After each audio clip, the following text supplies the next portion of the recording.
All right, so can everyone see my presentation here? Yes, thanks, Trip. You're all set? Okay, cool. Yeah, so I'm Trip Hook. I'm a ecologist and hydrological modeler in the EPA's Office of Pesticide Programs. I'm going to talk briefly today about what models we use in our process for looking at wetlands in terms of pesticides and effects from the offsite transport of pesticides. As most of you know, at EPA we use a tiered approach. So at lower tiers we use kind of generic screening models that are very conservative, very simple and quick to use. And a lot of the times those can rule out risks for us without having to do much more advanced higher tier modeling. But if the screening models do come up with risk, then we refine our assessments in various ways. One is to be more spatially explicit, to look more at site-specific characteristics and things like that, to apply some more refined models. So what I'm going to be talking about today is some of our higher tier approaches at looking at pesticide fate and transport in wetlands.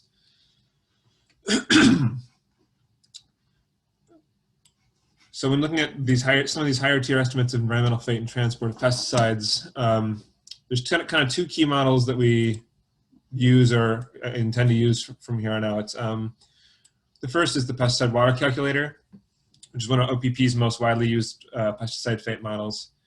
PwC applies a graphical user interface to two models kind of running in tandem, coupled. The first is the pesticide root zone model, which is a one-dimensional hydrology and chemical transport model that simulates pesticide movement on the field. And then there's the variable volume water model, VVWM, which takes those pesticide outputs from PRISM and simulates the processes in the water body to estimate fate, persistence, and concentration in water bodies. And PwC operates on a daily time step. It's used in a lot of different risk assessments and not limited to, excuse me, plants or endangered species assessments. Oop, my mouse wheel did the wrong thing. Okay.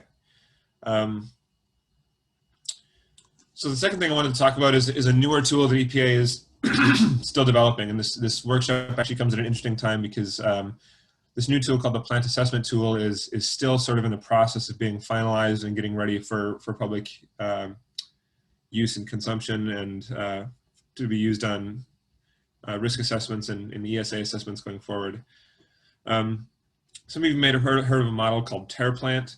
TerraPlant is EPA's Tier 1 model for estimating exposure of terrestrial plants from a single pesticide application. So this new tool, PAT, is being developed as a model that's intended to upgrade and replace TerraPlant. Now, PAT is going to be a little bit of a higher tier tool in that it is coupled with the PwC, and it provides more detailed, more spatially informed assessments. So PAT is going forward is going to be the primary tool by which pesticides exposures to non-target plants, including semi-aquatic and aquatic plants found in wetlands, are going to be assessed. Since PAT is integrated with PwC, I thought it would be prudent to begin with a review of PwC. Some of you are probably already familiar with it since it's one of EPA's cornerstone pesticide fate models. But I thought a review of the PwC conceptual model, and in particular how runoff and erosion are generated, would be important to understanding PAT. So the fundamental concept of PwC is that it uses what we call a scenario, which is a set of environmental parameters describing a location that's more or less spatially explicit. So a scenario contains properties describing the soil, weather, land cover, and it's all used to parameterize the model run. We actually just completed a project developing an entirely new set of scenarios to replace our old ones, which had kind of come together piecemeal over the last several years. So this new set of scenarios was done programmatically and automatically by a GIS geoprocessing workflow in which we overlaid Surgo soils, CDL land cover, we're using our existing weather files, which provide precipitation, temperature, solar radiation, things like that at a daily time step.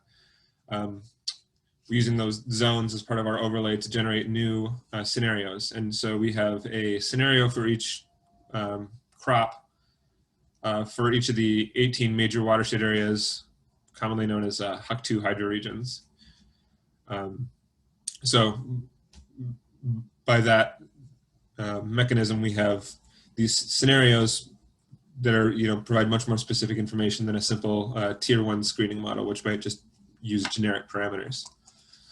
So PwC, when you run PwC, it takes that environmental data from the scenario along with some user-specified pesticide application data to simulate the application of a chemical to a small watershed. And then it simulates the transfer of the chemical from the field to a receiving water body via runoff, erosion, and drift. The field processes on the left side of the image are principally simulated by the PRISM model, while on the right side, these are the processes that are mostly simulated by the VVWM. But again, when you run the PwC, both of these models are run in tandem with one another. So this image just gives a general overview of the pesticide transport mechanisms within PRISM. So the red dots in this image represent pesticide mass, which is deposited on the plant as a part of an application, pesticide application.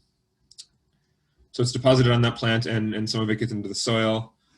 Pesticide mass leaves the field and enters the adjacent water body by runoff and erosion this way. And then, a lot of it is lost through leaching into the groundwater or volatilization into the atmosphere, degradation in the soil, degradation on the leaf of the plant. But this runoff and erosion piece is kind of the main mechanism by which the simulation of pesticides into wetlands takes place.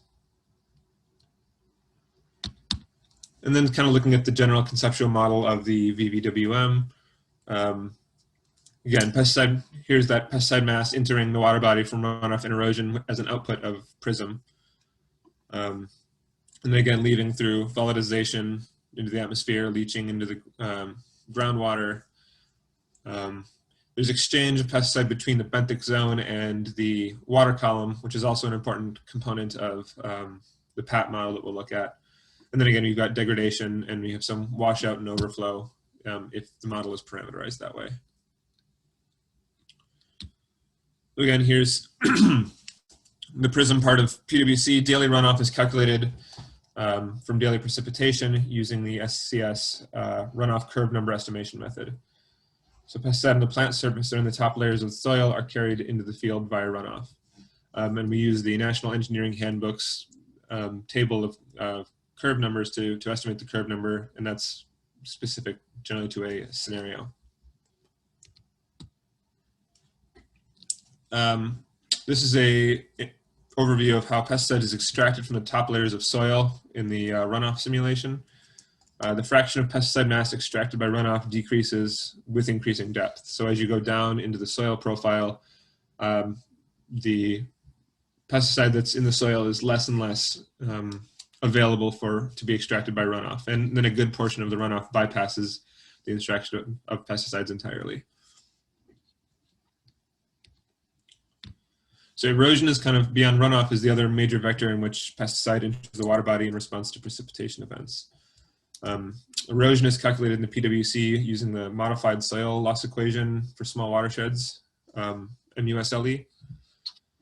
So that equation is here, where QP is the peak storm runoff rate, and A is the area of the watershed.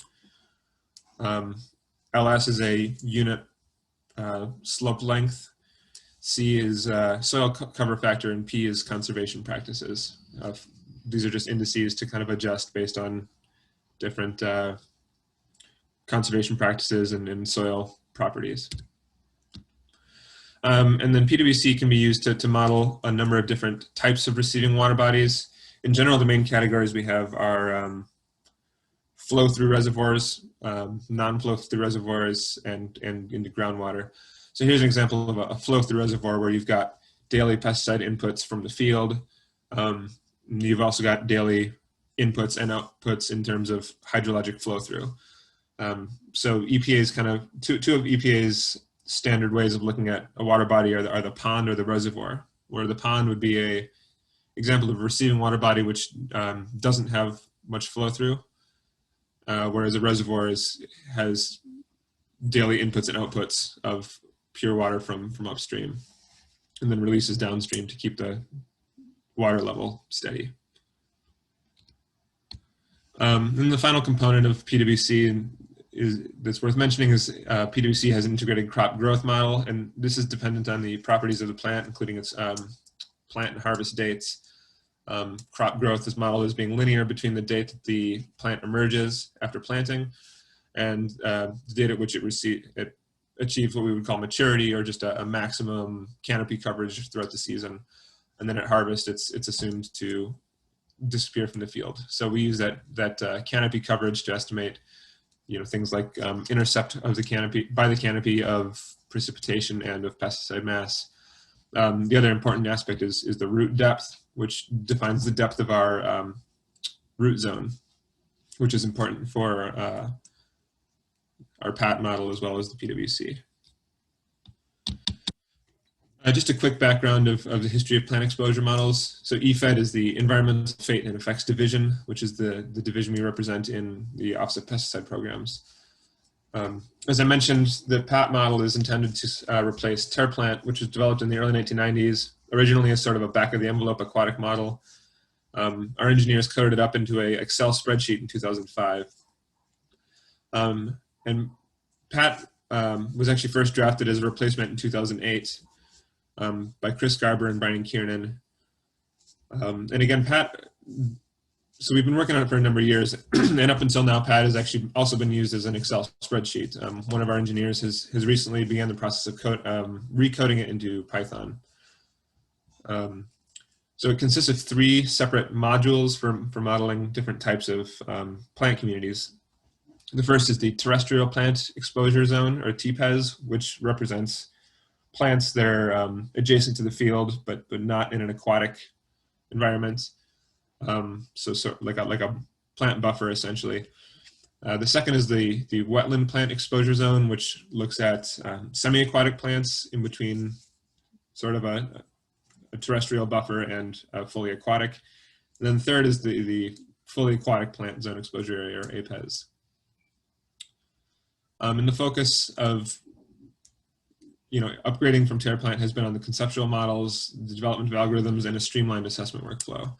And as I mentioned, it's been coded up into Python for efficient reproducible runs. I was hoping to have this publicly available to share on GitHub. We're not quite at that point yet, but we'll make sure to keep people posted. It's going to be publicly available source code relatively soon. So again, I just want to kind of look quickly at those 3 modules I just mentioned, the terrestrial, aquatic, and semi-aquatic. So the first is the TPEZ, terrestrial plant exposure zone, and that's intended to represent a non-target terrestrial or non-inundated plant community immediately adjacent to a treated field. So this zone is exposed to pesticide via sheet flow and spray drift from the treated field. So this sort of plant community consists of a great diversity of plants, includes things like trees, shrubs, grasses, and forbs. So this is the conceptual model here in the slide for the terrestrial plant exposure module. So in this part of the model, a terrestrial plant community representing an upland plant area is represented as a 30-meter strip next to the standard 10-hectare field that EPA uses for fate and transport modeling. So the 30-meter width that I just mentioned is based on the typical distance reported in USDA hydrology manuals that overland surface or sheet flow can travel before it becomes concentrated or channelized runoff. This zone is represented at a depth of 15 centimeters, which is based on the average depth of the active root zone reported in the open literature. And then just by geometry, the the edge of the field is represented as 316 meters, which is one edge of a 10 hectare square. Shoot, sorry about that. So at the 30,000 foot level, you can think of Pat as taking the edge of field runoff from Prism, averaging it across the 30-meter TPES buffer zone, and then dividing spray drift into 1 meter intervals. Pat incorporates runoff and or spray drift as appropriate, and it's important to note that spray drift component is allowed to extend beyond the TPES. There's also a washout component where water can leave the TPES. Once we have EECs, and so yeah, so the output of all of these modules is EECs, or estimated concentrations, and we would compare it once we have modeled concentrations. We would compare those to vegetative vigor and seedling emergence endpoints from the literature. So here's another way of looking at that TPES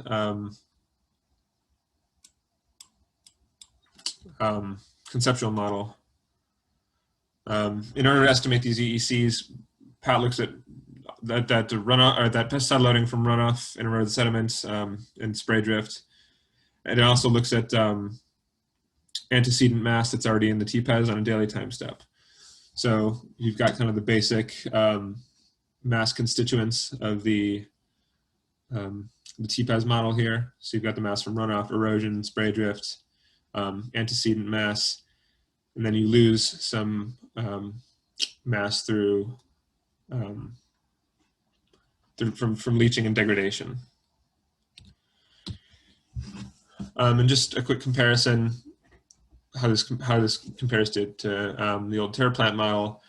Again, this has all the functionality of the PWC, so you have the ability to simulate not just one application, but also multiple applications. It takes into account actual precipitation data, depending on the closest gridded station.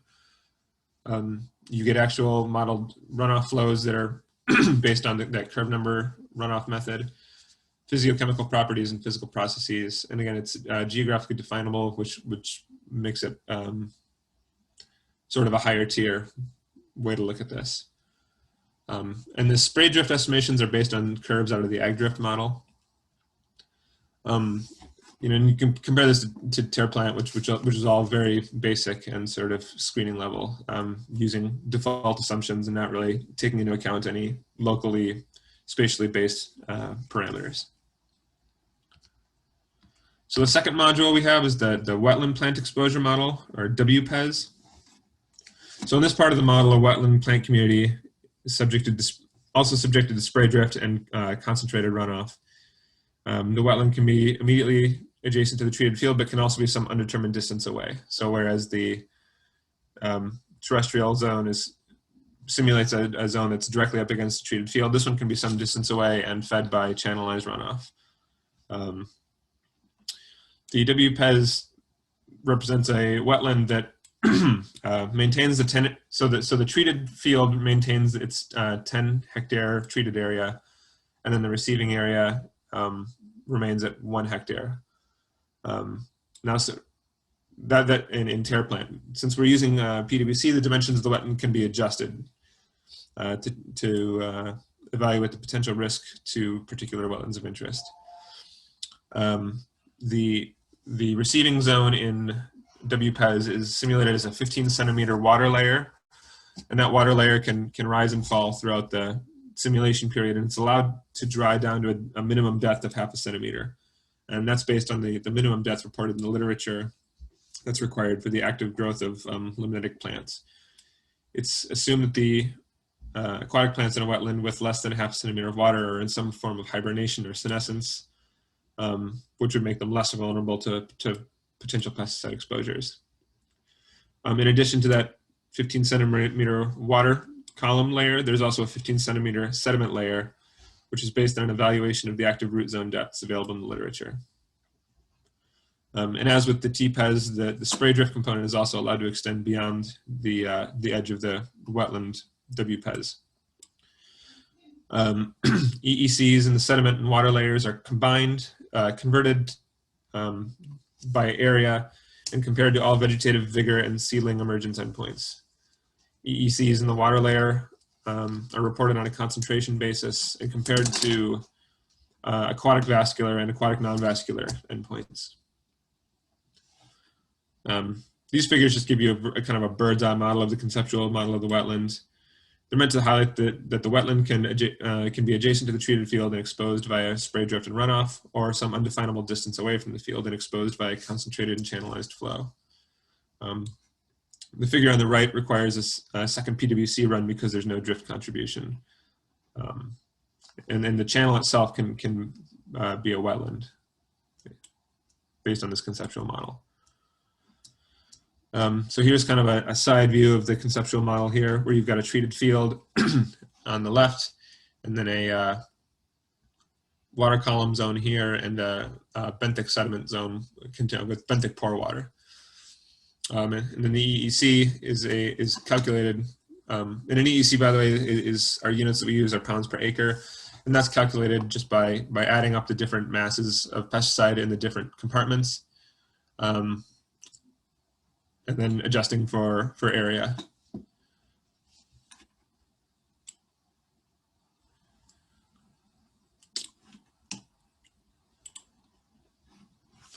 So comparing this to tear plant, it's essentially the same. You get that expanded functionality of PWC. One important difference is that with PAT, the wetland depth fluctuates based on changes in weather and runoff. Whereas in tear plant, it was used in incorporation depth, and the depth wasn't actually based on storm events that way. On PAT, the only way water and pesticide leave the wetland is via overflow and degradation. So yeah, similar to the TPES, PAT just sort of introduces some refinements based on actual conditions. And then finally, there's an aquatic conceptual model, and this actually has not changed. We use a similar conception that as the kind of the EPA standard pond scenario. And now just looking at the actual outputs for the pond. So similar to tear plant, the initial output of the model is it gives you the most sensitive for each exposure zone. So which endpoints and EECs show the most risk based on the exposure zone, whether that's TPES or WPES. When needed, the modeler also has access to output for all the species of tested plants, and the outputs from the model themselves are risk quotients, the number of concerns or exceedances of levels of concern, and distances for spray drift. For TPES, it's actually broken down into 1 meter intervals where you've got a breakdown of risk by distance from the edge of the field. So this figure here illustrates the fluctuation of concentration from 30 different annual runoff events, the difference in concentration at the edge of the field versus the far edge of the TPES. So the concentrations at the edge of the field are considerably higher than the concentration at the far edge, which shows some of the pesticide removal that takes place in that buffer zone.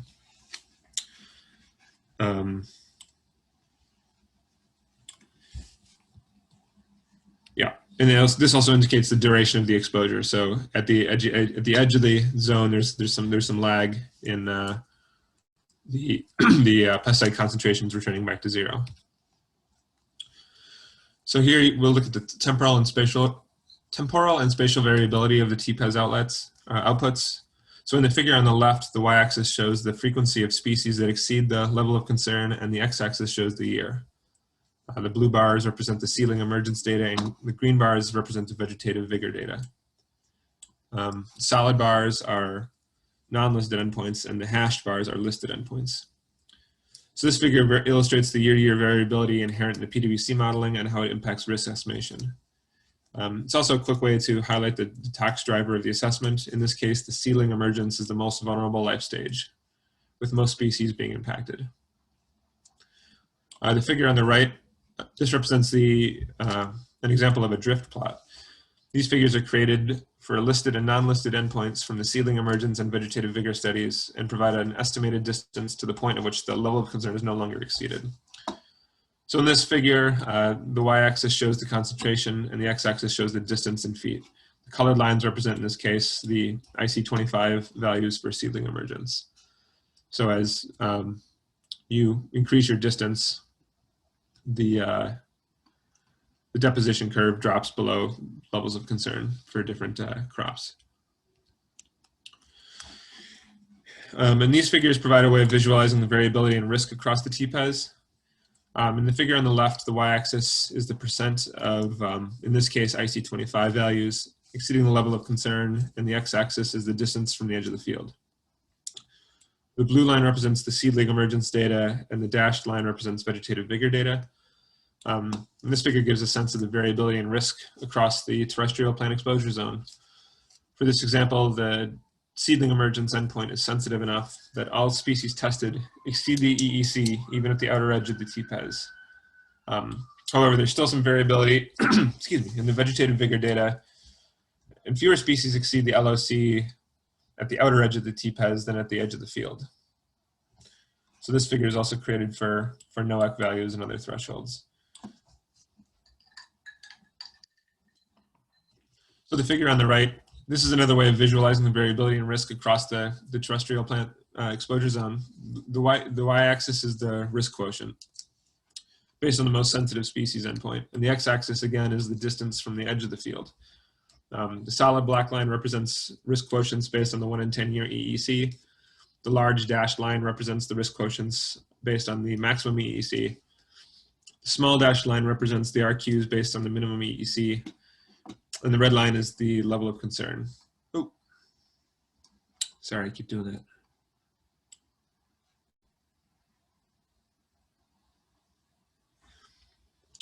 So note that while on the,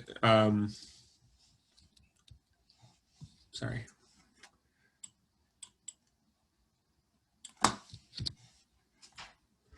Anyway, I lost my place. Sorry about that.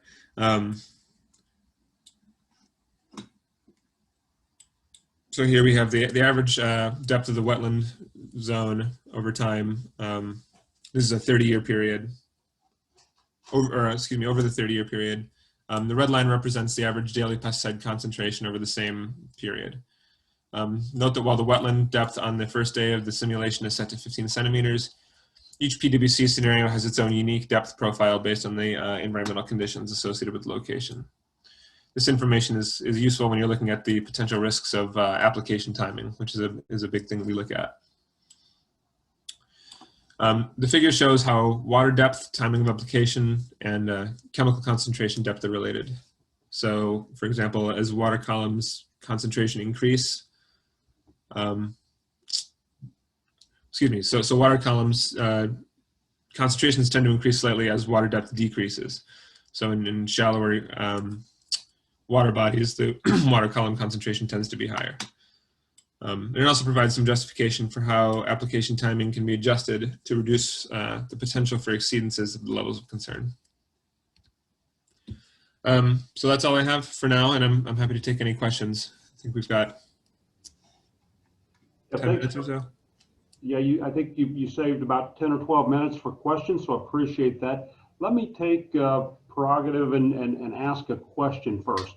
So for the group that that don't routinely work in some of this regulatory climate, could you just briefly give us a sense of the order you would use these models in, and if a pesticide does not make it through one of these, then what happens beyond that? Just briefly. Yeah, so I mean, generally, these models that I've been discussing, traditionally we've kind of treated as tier 2 or tier 3 models, and then TerraPlant was our tier 1 model.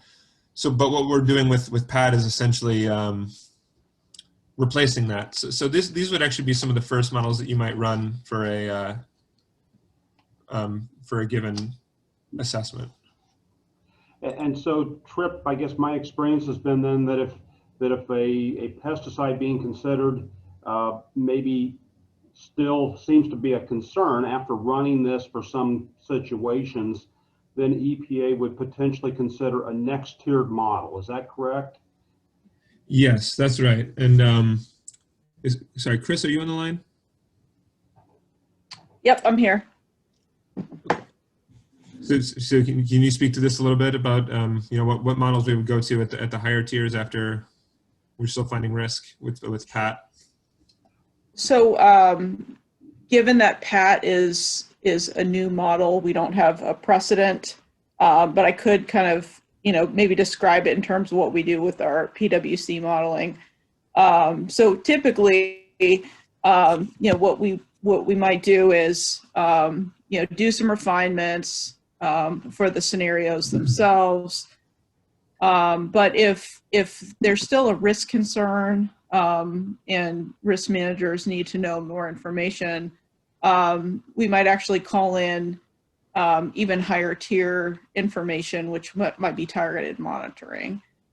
So there are a couple cases where targeted monitoring data are requested or required in order to refine the exposure assessments on areas where we think there might be vulnerabilities. And so that would be probably an example of the highest tier we might go to, where we're as Trip was talking about with the tier process, we start out simple and with the intent of screening out low risk scenarios, and then we increase our level of effort as there might be a risk concern or something that needs more information. And then the highest tier would be that we get very site specific, and monitoring data clearly would be a more resource intensive effort on the part of registrants as well as EPA for reviewing those data. So hopefully I answered your question. Yeah, Chris and Trip, thanks. That was perfect. I just wanted to make sure that the people sort of understood sort of this multi-tiered, multi-stepped approach that might be utilized in some of this, because I think that sort of sets the stage for things that we'll be talking about throughout the workshop. So perfect. Other questions for Trip, and I think we're maybe small enough if you just want to unmute and ask would be great. Or if you want to put them in the chat box, that's fine as well. So I have a question, Trip, just maybe a clarification. You mentioned on the description of the WPS a 15 centimeter water column and 15 centimeter sediment layer on the wetland, but then you showed variable depth. So I was wondering, so the depth is not static, and you're doing a wear balance on the wetland. How do you manage the depth in the wetland side? Yes, I should have mentioned that. So I think 15 centimeters is the initial depth, and the depth can vary based on sort of the water mass balance and runoff from the field. The 15 centimeters for the benthic pore water zone is static. Okay, so what elements of the water balance are you considering to track the elevation in the wetland? So that is generally a function of the outflows. Here, I can pull that slide back up. Am I still showing my slides here?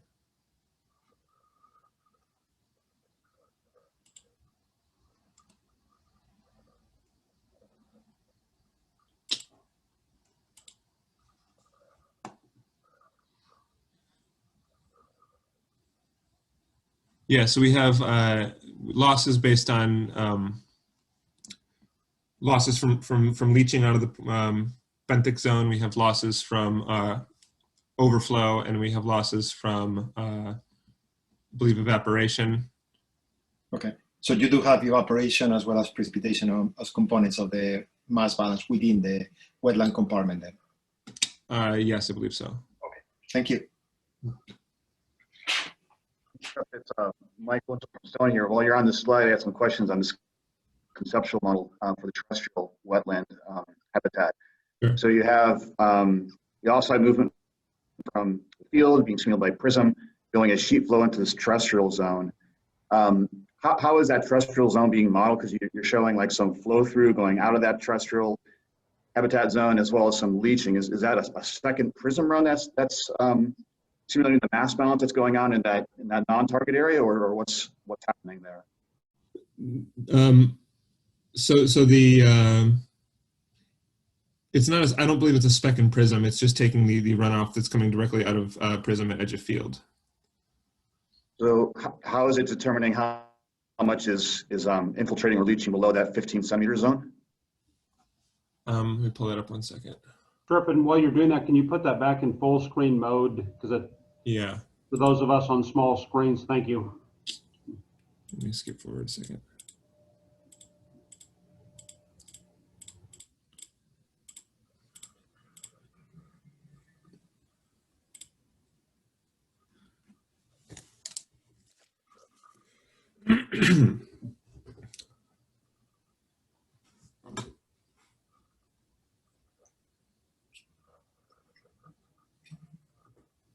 I'm sorry, and can you repeat your question one more time? Oh, sure, yeah. So once you have the the water and sediment and pesticide flux leaving the treated field into that non-target zone, I'm just curious, how is that mass balance being calculated in terms of like what that flux is leaving vertically in terms of leaching out of that terrestrial non-target area, as well as you show like a lateral flux, the MO times S, going through that non-target area. Just kind of wondering how the hydrology is being calculated in that non-target area. Yeah, so I've got a kind of a write-up of the daily mass balance that takes place here. A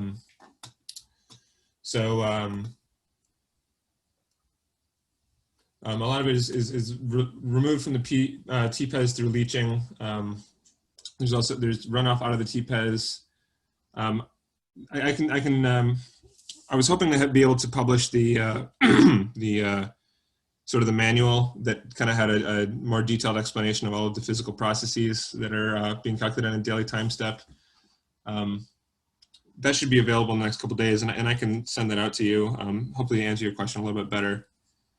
Okay, great, thanks. Sure. Thanks, Trip. If you want to share, when that becomes available, if you want to share it, we can certainly point to it from the workshop website and let people know that we've updated that, if that's okay. Sure. Great. We do have time for another few questions for Trip, if you've got questions. Hi, Trip. This is Jane, and thank you for a good presentation. So I have a question on the wetland module. You have two conceptual models. One is the wetland is located at the edge of the field. The other one, wetland, is reached through channelized runoff. Can you explain the difference between the two modules, and in terms of the model implementation, what are the different mechanisms considered in the two modules? So yeah, it's not actually two modules. It's two different ways of looking at the same conceptual module. The idea is basically that in both circumstances, both wetland would be exposed to runoff and drift. We're basically just trying to distinguish that runoff is two different types, but in the end, it's just runoff. So fundamentally, they're not actually treated differently in the model. Okay, so the calculation for the two conceptual model is the same. Right. Okay. Thank you. Mm-hmm.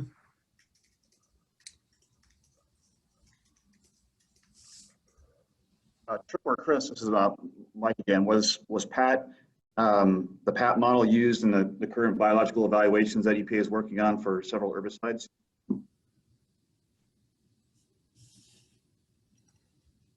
So I'll direct that one to Chris. Yeah, so we can't actually comment on the biological evaluations at this time. Okay, no problem.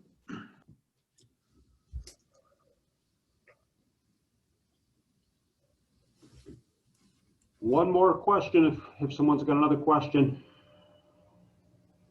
Hey, and this is Sarah McMillan. I have just a kind of a generalized question. This was really helpful to kind of get a better understanding of the models and how they're connected to the plant exposure piece. And where we are in the agricultural Midwest, tile drainage is such a big component of our water balance. So I recognize that, you know, pesticide transport is largely driven by sheet flow, but it can move through tiles really well as well.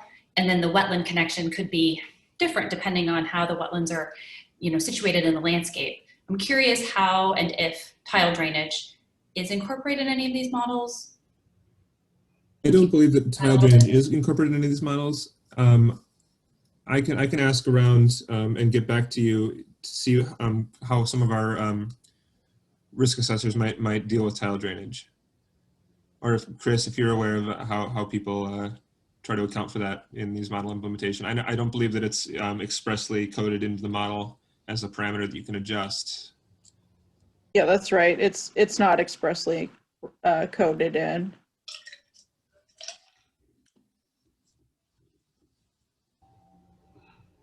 Thanks. Is there one more question? So actually, Sarah, I think your question was a great question to lead into the breakout groups.